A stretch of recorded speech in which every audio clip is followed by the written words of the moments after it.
beneath the veil of shadow. It appeared just after sunset, as darkness began to permeate the woods around my family's hunting cabin. I wouldn't have seen it in time if it weren't for the silver beams emanating from the full moon, which streamed into the clearing around the cabin and bathed the ground in their pale brilliance. I had finally arrived at the cabin. Dusk had given way to the night so that darkness could reign. I was exhausted from a full day of work and the long drive, trying my best to relax, when I realized that I had forgotten to bring my rifle in with me. I groaned, irritated with myself, then forced myself to get out of the old 70s floral print armchair and dragged myself to the door. I groggily stepped out into the moonlight, leaving the door wide open. I was immediately overtaken by the urge to yawn and stretch as far as I could, to the point that I nearly lost my balance. It wasn't until I regained my composure and began to walk over to my pickup truck that I became aware of how eerily calm and quiet the woods around me had become, and I couldn't shake the feeling that I was being watched. I knew from experience that this was never a good combination when one was in the mountains by themselves, so I upped my pace. I closed the rest of the distance as quickly and as quietly as I could.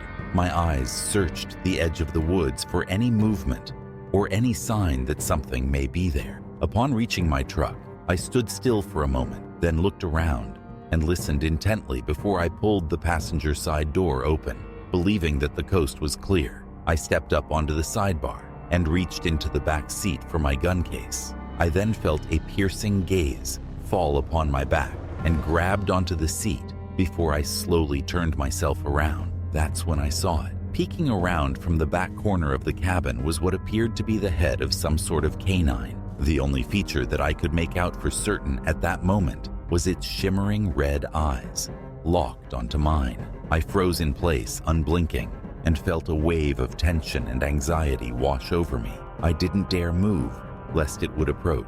It looked over toward the trees, then back at me, before it slowly came out from behind the cabin and moved out into the clearing, perpendicular to my position. Now that it was out in the open, I could see that this was, in fact, a dog, but it was no ordinary dog. It was massive, and even in the light, it was still completely encompassed by shadow, as if it were made of the darkness that surrounded us. Its body emitted what could only be likened to an aura of blackness, animated with fluttering tufts that vaguely resembled flames. I had never seen anything like it, and the sight sent such intense shivers down my spine that it caused me to arch my back slightly out of reflex.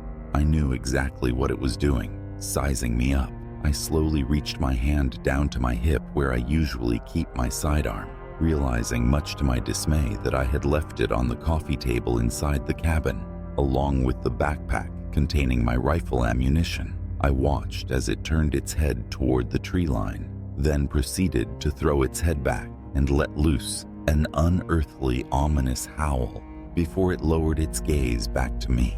I took in a deep breath and held it as I witnessed it lower its stance, knowing all too well what was about to transpire. It launched from its position at an incredible speed, which caused me to throw myself backward into the truck and scramble to get the passenger side door shut. A split second later, it slammed into the door, which caused the inside panel to come loose and reveal the massive dent that it had just left. The dog then jumped up and put its paws on the window, looked in, and barked at me before it attempted to pull the handle with its teeth.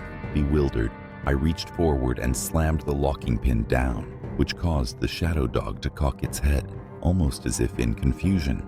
It began to make its way around to the other side of my truck. I immediately knew that it was about to try to open the driver's side door, so I hurried and slammed the pin down on it as well. It began to pull at the handle with its teeth, then barked in frustration. The dog then made its way around to the rear of my truck, jumped up into the bed, backed itself up against the tailgate, and lowered its stance. It threw itself against the back slider, which caused the glass to spiderweb and buckle. I placed my back against the dash and braced the glass with my feet in a last-ditch effort to prevent it from breaking through. The shadow dog backed up to the tailgate once again as it prepared itself for another attack, then launched itself against the glass. The force from the blow sent a wave of jarring pain up my legs that made me wail in agony. It backed up once more in preparation for another assault, then rocketed forward, only this time it veered to the side and met the glass to the right of my legs. It made it through. The back glass behind the driver's seat gave way. The shadow dog promptly stuck its massive head through the opening and began to thrash about, widening the hole. It grabbed a hold of my pants leg and began to drag me out of the truck through the gaping space. I fought as hard as I could. I grabbed onto the steering wheel, then onto the back of the seat in an attempt to save myself, but its strength completely overwhelmed me. It dragged me out of the truck, over the side rails of the bed, and then began to drag me toward the cabin. I thought for sure that I was done for, but it came to a complete stop, snapped its head to the tree line, and proceeded to growl. It took one quick look back at me before it sprinted off into the woods. I knew that this may be my only chance at escape, so I collected myself from the ground and retrieved my rifle from the truck as swiftly as I could manage. The dog was nowhere to be seen, but I could faintly hear it barking and growling in the distance. The pain in my legs was nearly unbearable, but I forced myself to shamble toward the safety of the cabin. I had reached the halfway point between my truck to the door when I heard the rustling of brush. I spun around and reeled in terror as the dog re-emerged from the woods. It locked eyes with me, then proceeded to bark and trotted towards me. I pushed through the fear, through the pain, and made my way to the cabin as quickly as I could, rifle case in hand. Although my rifle wasn't loaded, in the worst-case scenario, I could at least strike the dog with it in self-defense. Thankfully, the shadow dog moved toward me at a much slower pace than it initially had when I was in the truck, so I was able to reach the open door of the cabin safely. I darted inside and immediately slammed the door, locking it behind me. I fully expected the dog to slam into it in an attempt to smash through, but it didn't. I placed the rifle case by the door and forced myself to look out the window to see what it was doing. The dog paced back and forth in front of the narrow porch, switching its gaze back and forth between myself and the tree line. "What's it doing?" I asked myself.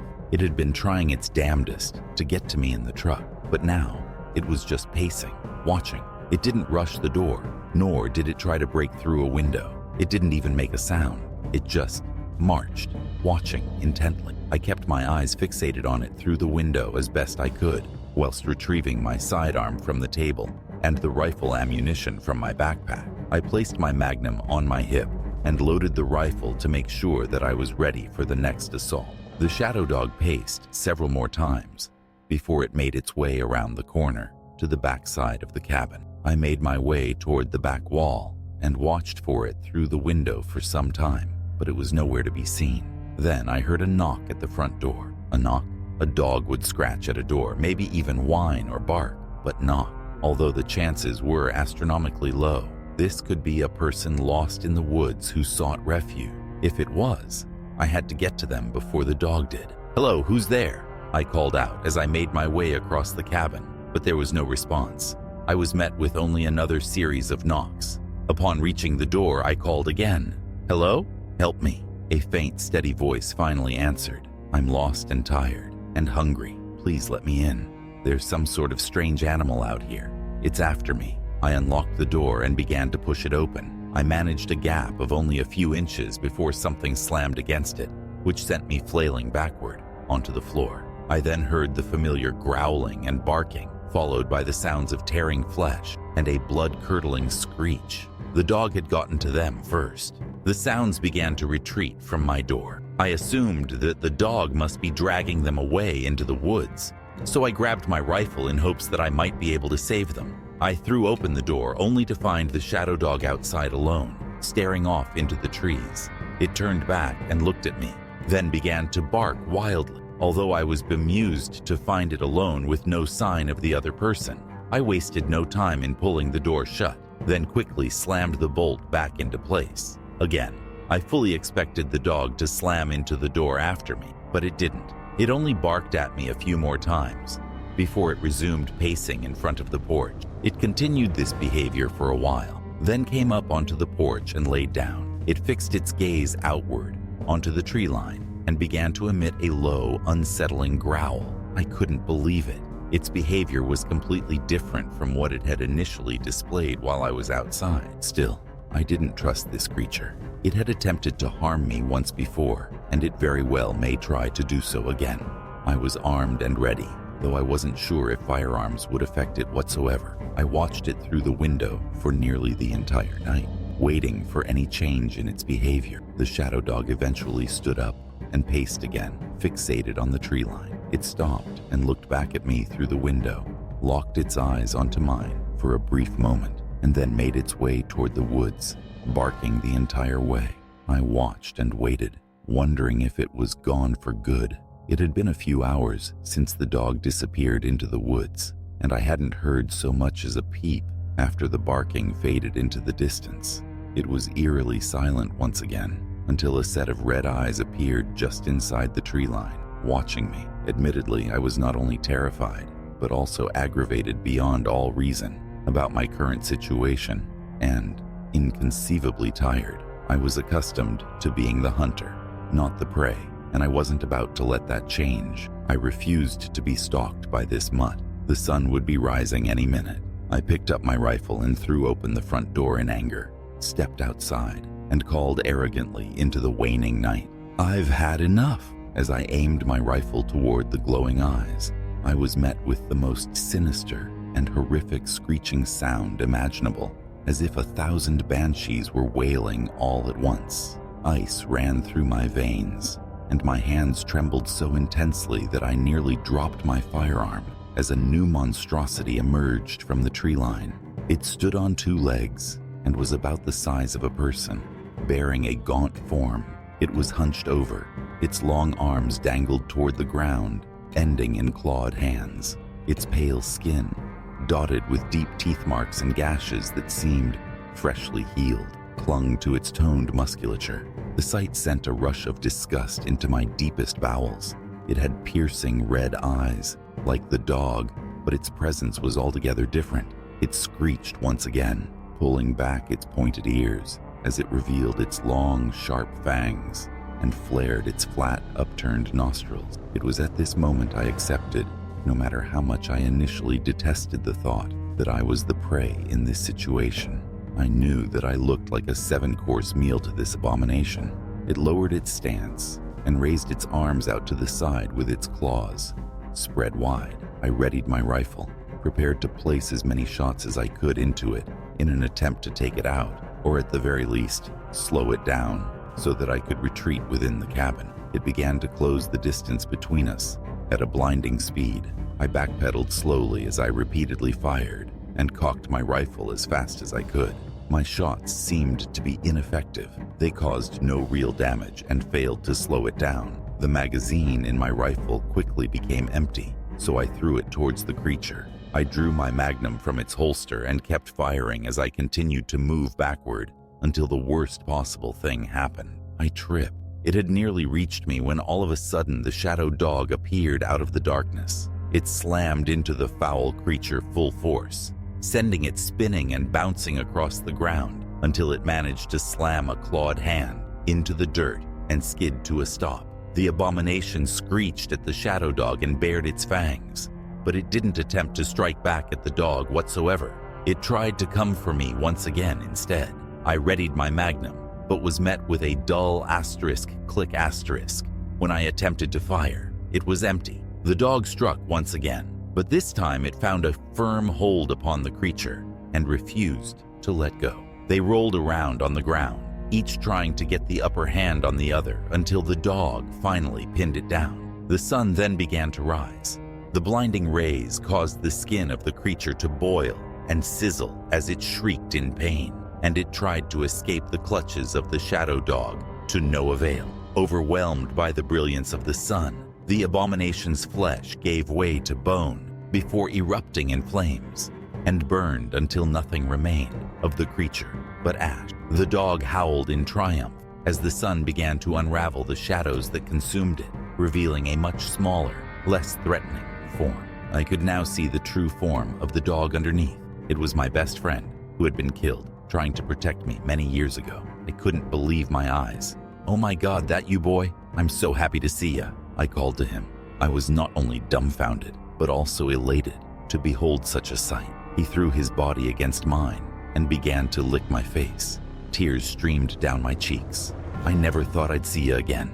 My dog then proceeded to run away, disappearing around the back corner of the cabin. I sprang to my feet and followed him, but he had already vanished before I could catch up. I made my way over to the grave where my friend had been laid to rest all these years ago. Not only once, but twice now, you've saved me from certain death. I spoke before kneeling at his headstone, recalling the time he had saved me from an angry black bear. I had gotten too close to her cub, and she charged me, but he threw himself between us in order to buy me enough time to escape. You gave your life for me once and came back to save me again. You really are the bestest boy in the entire world. Tears continued to pour down my face as I spoke to him. I really can't thank you enough for everything.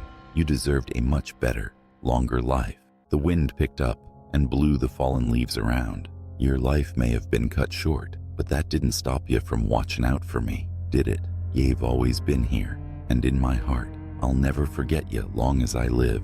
I have no idea what would have happened if that creature had gotten hold of me. I wept. But you weren't about to let that happen, were you?